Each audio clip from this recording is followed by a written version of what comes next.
जय हिंद एवरीवन, स्वागत है आपका अभी नेशन ट्रिपल वन के एक नए एपिसोड में, जहां आपके लिए लेकर आते हैं इंडियन डिफेंस के प्रमुख अपडेट्स को सबसे पहले। तो चैनल को सब्सक्राइब करना मत भूलिएगा। आज की अपनी अपडेट की हम शुरुआत करने वाले हैं एरो इंडिया से आई एक रिपोर्ट के बारे में। हालांकि एरो इंडिया का समापन हो चुका है, लेकिन अभी भी जो रिपोर्ट्स हैं वो एक के बाद एक आना यहाँ से शुरू हैं। और पहले हमारी अपडेट आ रही है advance medium combat aircraft program को लेकर के। हिंदुस्तान एरोनॉटिक्स लिमिटेड के एक अधिकारी ने मीडिया से बात करते हुए जो एडवांस मीडियम कॉम्बैट एयरक्राफ्ट के प्रोटोटाइप है, इनके कॉस्ट को लेकर बात करी है।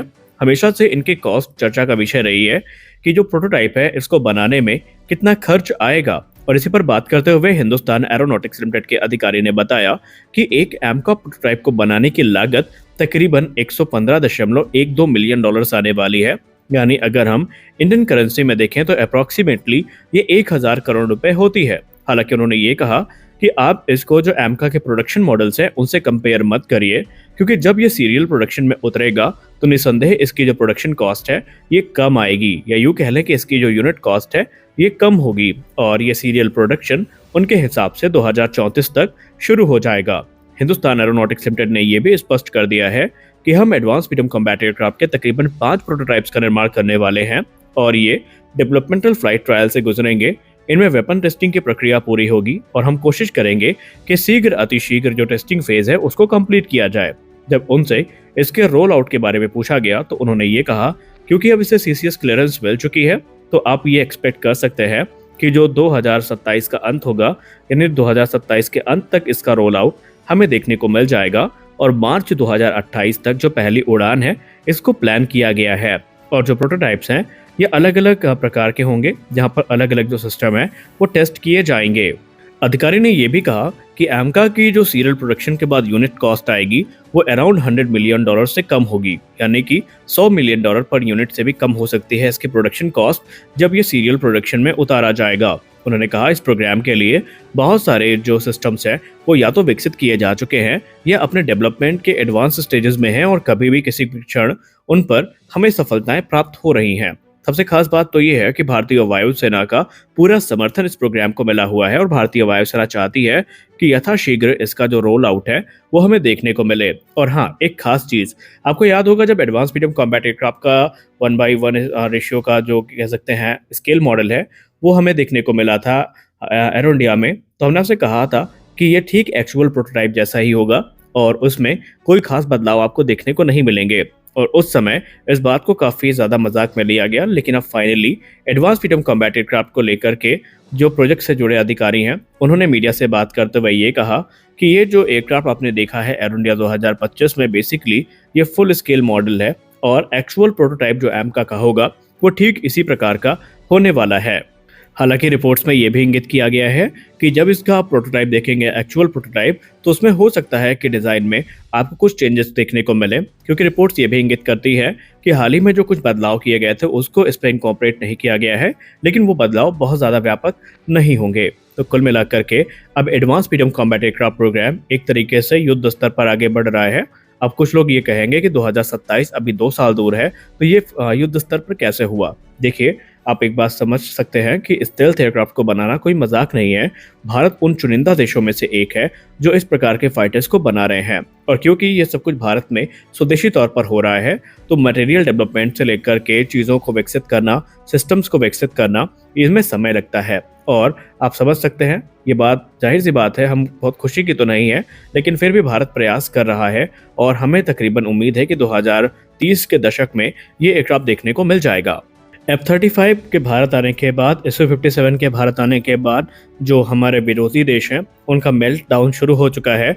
खासकर जब से डोनाल्ड ट्रंप ने अनाउंसमेंट करी है कि F-35 लाइटनिंग 2 भारत को दिया जाएगा, तो जो भारत की विरोधी ताकतें हैं वो अभी से ही इसको लेकर चिंतित हो गई हैं। जबकि सच्चाई तो ये है कि ना तो अभी तक निगोशिएशन का दौर शुरू हुआ है, ना ही भारत ने इस पर कोई प्रतिक्रिया दी है, लेकिन जो मेल्ट डाउन है वो काफ़ी ज़्यादा हुआ है। शुरुआत हुई है इसकी पाकिस्तान से, लेकिन अब चाइना भी इसको ज्वाइन कर चुका है।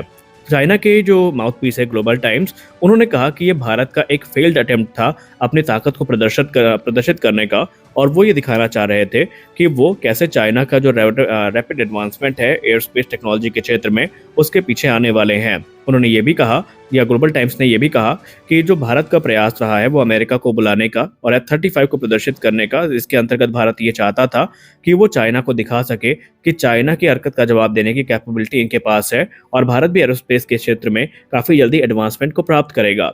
खैर जो भी हो, जो चाइनीज माउथ पीस है ये अक्सर भारत के विरुद्ध ऐसी बात करता रहा है। ये पहला अटेम्प्ट नहीं था, पहले भी ये भारत के खिलाफ इस तरह बोल चुके हैं। लेकिन सबसे बढ़िया और इंटरेस्टिंग मेल्टडाउन जो देखने को मिला वो पाकिस्तान में देखने को मिला। पाकिस्तान में शायद ही कोई ऐसा अखबार रहा होगा जिसने इस न्यूज को कवर ना किया हो। दरअसल सच्चाई तो ये है कि अभी तक ना तो F-35 पर भारत ने अमेरिका के साथ कोई बात करी है और ना ही कोई अभी डील को लेकर बात आगे बढ़ी है। लेकिन खबर काफी इंटरेस्टिंग है और भारत की जो जनता है वो इसको काफी मजे लेकर पाकिस्तान में जो है पढ़ रही है।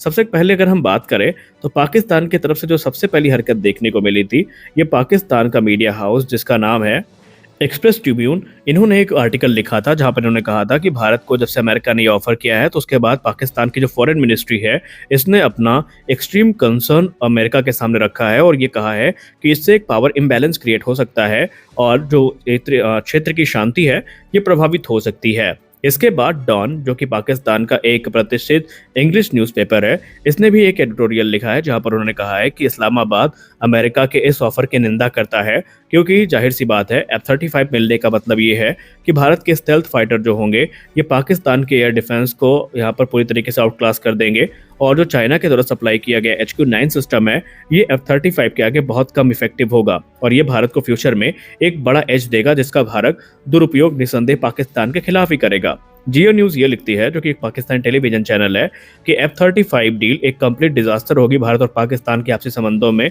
और ये पाकिस्तान की सिक्योरिटी के लिए एक बहुत बड़ा रिस्क है, क्योंकि जियो न्यूज के जो डिफेंस एनालिस्ट हैं वो ये मानते हैं कि F-35 भारत को एक ऐसी एबिलिटी देगा जिसके बाद भारत पाकिस्तानी टेरिटरी के अंदर घुसकर अनडिटेक्टेड रहेगा और ये पाकिस्तान के जो हाई वैल्यू एसेट्स हैं उनको डिस्ट्रॉय भी कर पाएगा। और उसके बाद पाकिस्तान के बोल न्यूज़ और दूसरे जो न्यूज़ चैनल है जिसमें ARY है, इन सब ने इसी प्रकार के जो एडिटोरियल हैं और टॉक शोज हैं ये ऑर्गेनाइज करे हैं जहां पर इन्होंने F-35 के जो कह सकते हैं दुष्प्रभाव है पाकिस्तान के ऊपर उसको बताने की कोशिश करी है। खैर हास्यास्पद बात तो ये है, पाकिस्तान उस एयरक्राफ्ट को लेकर डरा हुआ है जो अभी तक भारत आया नहीं है, लेकिन पाकिस्तान को शायद ये बात याद नहीं है कि पाकिस्तान में घुसने के लिए भारत को F-35 की जरूरत नहीं है।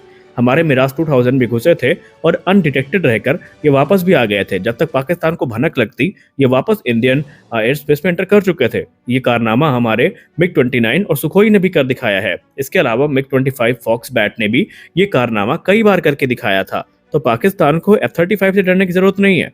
भारत को जब मिशन एग्जीक्यूट करना होगा तो भारत के पास तमाम ऑप्शन उपलब्ध हैं जिनसे वो काम हो सकता है। खैर अभी यहाँ पर एक भारत में भी पॉलिटिकल पार्टी है या लीड अपोजिशन है कांग्रेस ने भी अभी इसका विरोध शुरू किया है। खैर वो तो राजनीतिक बात है, उसकी हम बात नहीं करेंगे, लेकिन कांग्रेस की तरफ से एक भारी जो विरोध है F-35 का वो अभी से ही देखने को मिला है, जहां पर वो इस डील को ब्लंडर घोषित करने में लगे हैं, लेकिन अभी तक ये डील हुई भी नहीं है। तो ये चीज समझ से परे है कि इसका विरोध क्यों हो रहा है। खैर जाने दीजिए, वो तो पॉलिटिक्स की बातें हैं। तो आज के इस वीडियो में बस इतना ही, मिलते अगले वीडियो में कुछ और अपडेट्स के साथ, तब तक के लिए जय हिंद।